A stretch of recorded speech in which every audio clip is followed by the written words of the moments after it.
নমস্কার, আপনারা দেখছেন গ্লোব টিভি। সবার পাশে সবার সাথে গ্লোব নিউজ নিয়ে এখন আমি ত্রিপর্ণা রয়েছে আপনাদের সঙ্গে। এক নজরে দেখে নেব আজকের বিশেষ বিশেষ খবর।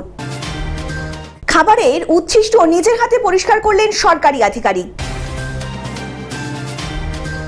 ঘাটালে বন্যা কবলিত মানুষের পাশে সাংসদ দীপক অধিকারী। রাতভর হাতির তাণ্ডব, হাই স্কুলে ব্যাপক ক্ষয়ক্ষতি। হুগলিতে বিজেপির বিক্ষোভ মিছিল। বেসরকারি কয়লা খনির সামনে এলাকাবাসীদের বিক্ষোভ। তারকেশ্বরের উদ্দেশ্যে জাতীয় পতাকা নিয়ে দণ্ডি কেটে রওনা রানীগঞ্জের যুবকের। নাগপুরে ফিরলেন দাবা বিশ্ব চ্যাম্পিয়ন দিব্যা। বৃষ্টিপাতের পূর্বাভাস।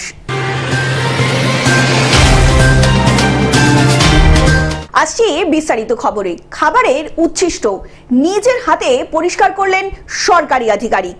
গরুমারা জঙ্গলের পাশেই শ্রাবণী মেলায় পূর্ণার্থীদের খাবারের উচ্ছিষ্ট নিজের হাতে পরিষ্কার করলেন ব্লকের যুব সরকারি আধিকারিক অর্ণব ভট্টাচার্য।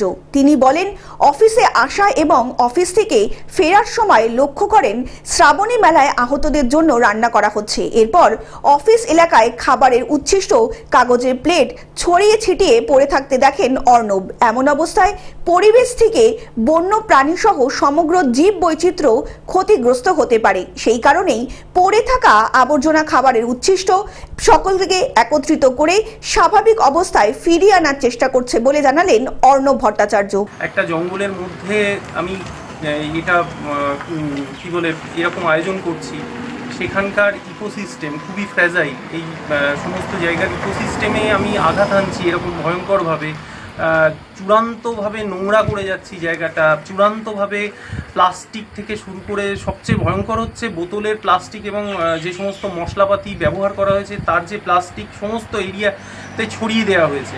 মঙ্গলবার এমনই এক দৃশ্যের সাক্ষী রইল জলপাইগুড়ি জেলার মেটেলি ব্লকের টিয়াবন সংলগ্ন এলাকার মানুষজন। অপরদিকে এলাকার সমাজকর্মী সুমন চৌধুরী এই প্রসঙ্গে জানালেন, জঙ্গলের এই অংশ দিয়ে হাতি, বাইসন, বুনো মোষ চলাফেরা করে। এমন স্থানে এ ধরনের আয়োজন না করাটাই বাঞ্ছনীয় বলে জানালেন তিনি। প্রচুর মানুষ ভক্তরা যাবে আসবে, কিন্তু জঙ্গলের মধ্যে এইভাবে অবৈধভাবে নেমে এইভাবে রান্না বান্না করা বা খিচুড়ি খাওয়ানো এটা কিন্তু বেআইনি। মানে বন দপ্তরের ক্ষেত্রে সেটা খুব আইন লঙ্ঘনকারী। কেন, যদি জঙ্গল থেকে কোনো বন্যপ্রাণ বেরিয়ে এসে আঘাত করে, যে কোনো প্রাণ যদি হারায়, তাহলে সেক্ষেত্রে কিন্তু বন দপ্তর দায়ী থাকবে না। জলপাইগুড়ি থেকে সায়ন সেনের রিপোর্ট, গ্লোব নিউজ। ঘাটালে বন্যা কবলিত মানুষদের পাশে সাংসদ দীপক অধিকারী। ঘাটালে সার্বিক পরিস্থিতি এবং বিভিন্ন এলাকা পরিদর্শনের জন্য জল যন্ত্রণার মাঝেই ঘাটালে পৌঁছালেন সাংসদ দীপক অধিকারী। তিনি প্রথমে পৌঁছালেন ঘাটালের মহকুমা শাসক কার্যালয়। ঘাটালের সার্বিক পরিস্থিতি ও বন্যা নিয়ে প্রশাসনিক বৈঠক করবেন বলেই প্রশাসনিক বৈঠকে উপস্থিত ছিলেন সাংসদ দীপক অধিকারী সহ স্বাস্থ্য সচিব, পিএইচই দপ্তরের সচিব সহ জেলা প্রশাসনের সমস্ত আধিকারিক থেকে শুরু করে একাধিক রাজ্য প্রশাসনের আধিকারিকেরা। তাছাড়াও সাংসদ দীপক অধিকারী পরে গিয়েছিলেন ঘাটাল কলেজে পরিস্থিতি সরজমিনে খতিয়ে দেখতে। এছাড়াও সাংসদ দীপক অধিকারী ছিল ঘাটালে একাধিক কর্মসূচি। আমাদের প্রশাসন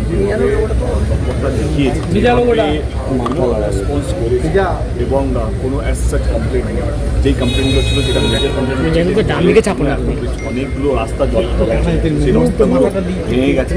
তো আমাদের ফার্স্ট প্রায়োরিটি হচ্ছে যেটা রাস্তাগুলোকে ঠিক করানো, যতটা পারো, কারণ বৃষ্টি এখনো থামছে না। এবং আমাদের কুইক রেসপন্স টিম যেভাবে কাজ করেছে, কথা বলছে 121 জনকে স্নেক বাইট কেসেস এসেছিল আমাদের, একটাও ডেথ নেই। কারণ আমরা আমাদের রেসপন্স টিম ঠিক টাইমে পৌঁছে গিয়ে তাদেরকে রেস্কিউ করছে এবং যে দরকার তাকে সুস্থ করার জন্য। অনেকগুলো প্রেগনেন্ট মহিলা ছিলেন, তাদেরকে নিয়ে আসা, তাদের যেন কোনো অসুবিধা না হয় বন্যার জন্য, তাদের যাতায়াতে কোনো অসুবিধা না হয়, তাদেরকে একটা সেফ শেল্টারে রাখা। অনেকগুলো ক্যাটেলস আছে যাদের জন্য একটা সেফ শেল্টার করা হয়েছে। 300টার বেশি কমিউনিটি কিচেন করা হয়েছে, যাতে মানুষ যেখানে খাবার পৌঁছচ্ছে না, রোজকার প্রবলেম হচ্ছে, তাদের কাছে যেন আমরা খাবার পৌঁছতে পারি।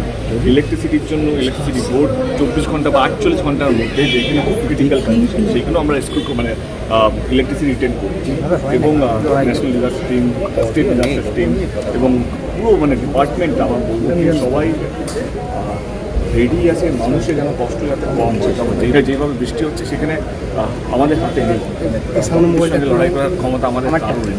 পশ্চিম মেদিনীপুর থেকে কল্যাণ মণ্ডলের রিপোর্ট, গ্লোব নিউজ।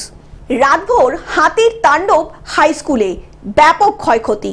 ঝাড়গ্রাম জেলার বারডাঙ্গা শিবাজি হাই স্কুলে দাতাল হাতির তাণ্ডব। রাতভর গভীর রাতে খাবারের সন্ধানে 12 থেকে 14টি দাতাল হাতি একটি দল হানা দেয় স্কুল চত্বরে, চালায় রাতভর তাণ্ডব। একের পর এক ক্লাসরুম ভাঙচুর চালিয়ে ধ্বংস করে দেয়। দরজা, জানলা, বেঞ্চ, টেবিল, এমনকি মিড ডে মিলের জন্য তুলে রাখা চাল, ডাল ও অন্যান্য খাদ্য সামগ্রী।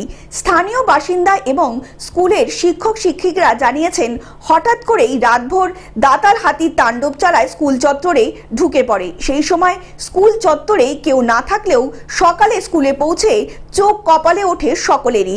ক্লাসরুমে কার্যত ধ্বংসস্তূপে পরিণত হয়েছে। বছরের প্রায় সর্বক্ষণই দাতাল হানায় কার্যত অসহায় হয়ে পড়েছেন সেখানকার স্থানীয় মানুষজন। তাদের অভিযোগ, বারডাঙ্গা ও কুন্ডি সংলগ্ন গ্রামগুলি প্রত্যেক বছরই দাতালের হামলার মুখে পড়ে, ধান ও অন্যান্য ফসল ধ্বংস করে, বাড়িঘর ভাঙচুর এবং সেই সঙ্গে তাণ্ডব এবছর গিয়ে পড়েছে স্কুলের ওপর। স্কুলের শিক্ষকরা জানিয়েছেন, এই ঘটনায় যিনি স্কুলের শিক্ষাদান কার্যত ব্যাহত হচ্ছে। স্কুলের শিক্ষক থেকে শুরু করে অভিভাবকেরা প্রত্যেকেই চাইছেন এই সমস্যার একটি স্থায়ী সমাধান। স্কুল কর্তৃপক্ষ, গ্রামবাসী দ্রুত ক্ষতিগ্রস্ত স্কুল মেরামতের জন্য সাহায্য ও এলাকায় স্থায়ীভাবে হাতি সমস্যা থেকে মুক্তির দাবিতে প্রশাসনের হস্তক্ষেপও দাবি করেছেন। চাল ডাল সমস্ত কিছুকে নষ্ট করেছে, খেয়েছে। বন্যপ্রাণ আমাদের কাছে অত্যন্ত গুরুত্বপূর্ণ, এটা সত্য, কিন্তু এই যে ক্ষয়ক্ষতি যা আমাদের স্কুলের কাছে একটা ভয়ঙ্কর পরিস্থিতিতে এনে দাঁড় করিয়ে দিয়েছে। ছাত্রছাত্রীদেরকে ক্লাসে বসতে দেওয়ার মতো জায়গা নেই। আমরা যে শিক্ষক মহাশয়রা গিয়ে বসবো সেই মতো চেয়ার, টেবিল, বেঞ্চ কিচ্ছু নেই। এই রকম একটি অসহায় পরিস্থিতির মধ্যে দাঁড়িয়ে আমরা প্রশাসনের কাছে মানে কি বলবো সর্বান্তকরণে জানাচ্ছি যে আপনারা আমাদের পাশে এসে দাঁড়ান। ঝাড়গ্রাম থেকে অরূপ ঘোষের রিপোর্ট, গ্লোব নিউজ। হুগলিতে বিজেপির বিক্ষোভ মিছিল। তৃণমূল কংগ্রেসের কিছু নেতা নেত্রীর মন্তব্যকে ভারত বিরোধী মন্তব্য বলে চালাতে চাইছে বিরোধী শিবির বিজেপি। তাই সারা রাজ্যব্যাপী বিক্ষোভ কর্মসূচির অঙ্গ হিসাবে মঙ্গলবার হুগলির জেলা বিজেপি এক বিক্ষোভ মিছিলের আয়োজন করে। বিজেপির কার্যালয় থেকে এই মিছিল শুরু হয়। এই মিছিলে অংশগ্রহণ করেছিল বিজেপি কর্মী ও নেতা কর্মীরা। মিছিল করে চুচুড়া পিপুলপাতি মোড়ে স্বামী বিবেকানন্দ মূর্তির পাদদেশ পর্যন্ত পৌঁছান বিজেপি কর্মী সদস্যরা। সেখানে প্রায় 8 ঘন্টা ধরে বিক্ষোভ প্রদর্শন করেন। এই কর্মসূচিতে উপস্থিত ছিলেন হুগলি জেলা বিজেপির সাধারণ সম্পাদক সুরেশ্বর স্থানীয় সহ মণ্ডল সভাপতি দেবমাল্য নিয়োগী ও তপন সরকার। দুদিন ধরে তৃণমূলের সাংসদ থেকে বিধায়করা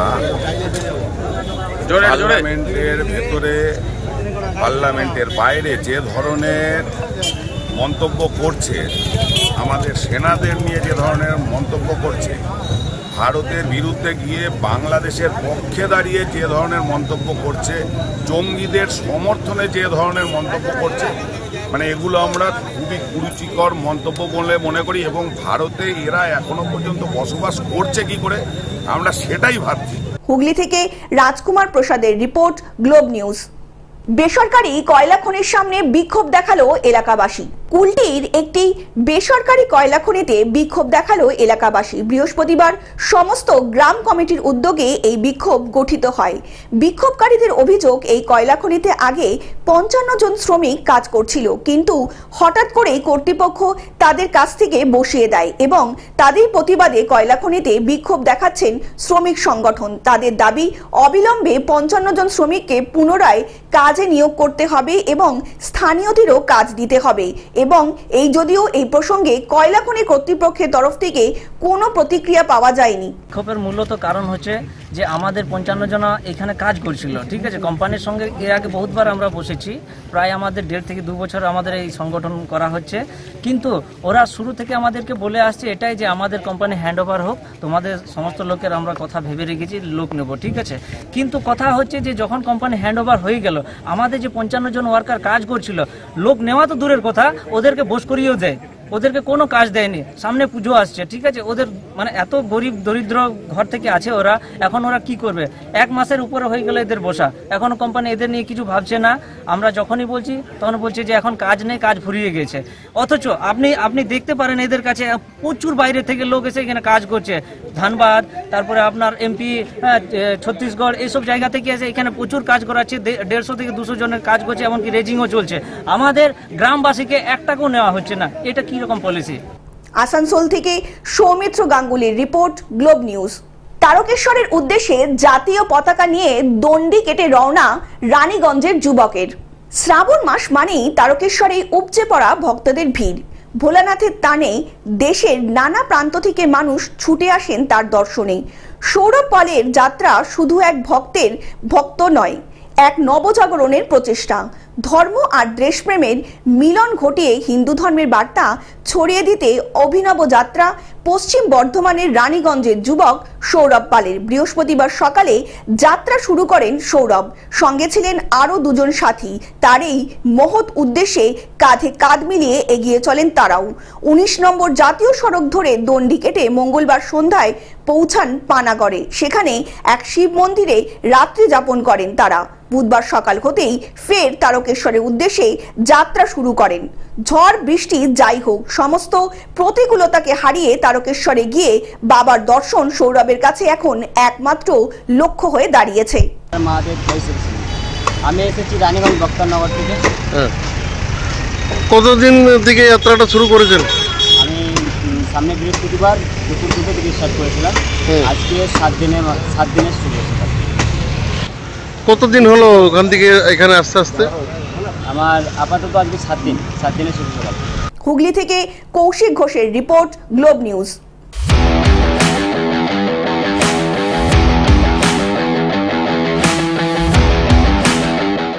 নাগপুরে ফিরলেন দাবা বিশ্ব চ্যাম্পিয়ন দিব্যা।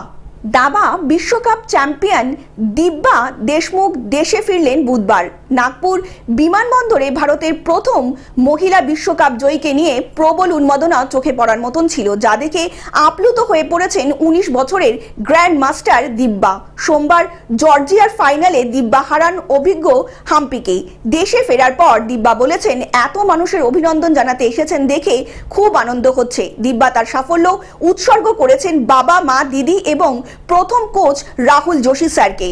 দিব্যা আরও বলেছেন, তার স্যার রাহুল যোশী চাইতেন দিব্যা যেন গ্র্যান্ড মাস্টার হয়। আপাতত কয়েক দিনের বিশ্রাম নেবেন দিব্যা, তারপরেই সেপ্টেম্বরে গ্র্যান্ড সুইস প্রতিযোগিতার জন্য নিজেকে প্রস্তুত করবেন। Bureau report, globe news.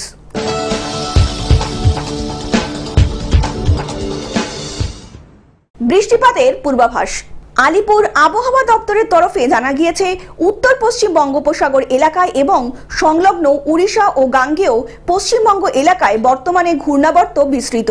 উত্তর পূর্ব, উত্তর পশ্চিম মধ্যপ্রদেশ থেকে উত্তর পূর্ব বঙ্গোপসাগর পর্যন্ত বিস্তৃত নিম্নচাপ অক্ষরেখা। এই অক্ষরেখা ঝাড়খণ্ড এবং গাঙ্গেয় পশ্চিমবঙ্গ ও বাংলাদেশের ওপর গিয়ে বয়ে গিয়েছে। মৌসুমী অক্ষরেখা রাজস্থানের বিকানের, রাঁচি এবং দীঘা হয়ে দক্ষিণ পূর্ব দিকে উত্তর পূর্ব বঙ্গোপসাগর পর্যন্ত বিস্তৃত। এদিকে বঙ্গে বৃহস্পতিবার পূর্ব ও পশ্চিম বর্ধমান, বীরভূম ও মুর্শিদাবাদে ভারী বৃষ্টির পূর্বাভাস রয়েছে। বজ্র বিদ্যুৎ সহ হালকা থেকে মাঝারি বৃষ্টির সঙ্গে দক্ষিণবঙ্গের প্রায় প্রত্যেক জেলায় 30 থেকে 40 কিলোমিটার বেগে দমকা ঝোড়ো বাতাস বইতে পারে বলে জানা গিয়েছে। Bureau report, globe news. Television ছাড়াও গ্লোব টিভি এখন সমস্ত সংবাদ মাধ্যমে উপলব্ধ। বিস্তারিত জানতে ফোন করুন আমাদের টোল ফ্রি নাম্বার 180089197444 অথবা লগ ইন করুন আমাদের ওয়েবসাইট www.globetv.in এ। গ্লোব নিউজ এখন এ পর্যন্তই। দেখতে থাকুন গ্লোব টিভি, সবার পাশে সবার সাথে। নমস্কার।